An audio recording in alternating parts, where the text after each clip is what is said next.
कहते हैं कि विश्वास एक पहाड़ को भी हिला सकता है, लेकिन विश्वास किस पे किया जाना चाहिए ये भी एक सवाल है। तो इस कहानी में एक लेंचो नाम के फार्मर के बारे में पढ़ना है, जो कि गॉड को पत्र लिखता है क्योंकि उसका क्रॉप्स पूरा खत्म हो जाता है। गॉड से वो 100 पेसोस मांगने के लिए पत्र लिखता है। क्या भगवान का रिप्लाई आता है कि नहीं जानते इस कहानी में। लेंचो का घर पहाड़ के वैली पे था, जो कि एक अकेला घर था। वहां से एक सुंदर नजारा दिखता था और लेंचो बारिश का इंतजार कर रहा था ताकि फसल अच्छी हो। लेंचो की पत्नी रात के खाने के लिए इंतजार कर रही थी और उसका बड़ा बेटा फील्ड में काम कर रहा था और छोटा बेटा घर के बाहर खेल रहा था।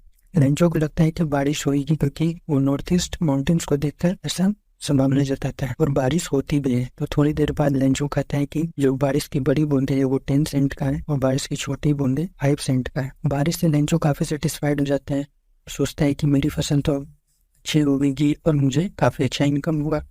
लेकिन सडनली बारिश और हवा तेज हो जाती है और फसल खराब होने लगते हैं। आधे घंटे तक तेज हवा चलती है जिससे काफी फसल का नुकसान होता है। लेंचो इससे काफी दुखी होता है और लेंचो का सोल काफी सैडनेस से भर जाता है और लेंचो कहता है कि एक लोकस्ट इससे ज्यादा फसल छोड़ के जाता है। दुखी मन से लेंचो गॉड को पत्र लिखने का सोचता है।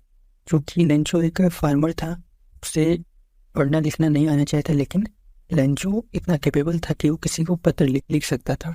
उसी संडे लेंचो भगवान को पत्र लिखता है और 100 पेसोस मांगता है और कहता है, God if you don't help me my family and I will go hungry this year. I need 100 pesos in order to sow my field again and to live until the crops come because the hailstorm। पत्र mail box में deposit कर देता है और जब ये पत्र postman लेता है और देखता है कि इसका एड्रेस गॉड का है तो वो काफ़ी अमेज्ड हो जाता है कि ऐसा कभी उसने पहले नहीं देखा था।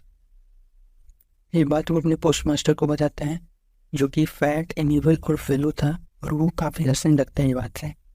और वो लेंचो का विश्वास रखने के लिए और गॉड पे फेथ बरकरार रखने के लिए वो अपने कलीग से पैसे इकट्ठा करता है और चाहता है कि 50% से ज़्यादा ही पैसा इकट्ठा कर सके। और वो 75 पेसोस इकट्ठा कर पाता है और वो 75 पेसोस लेंचो के घर पे डिपॉजिट कर दिया जाता है।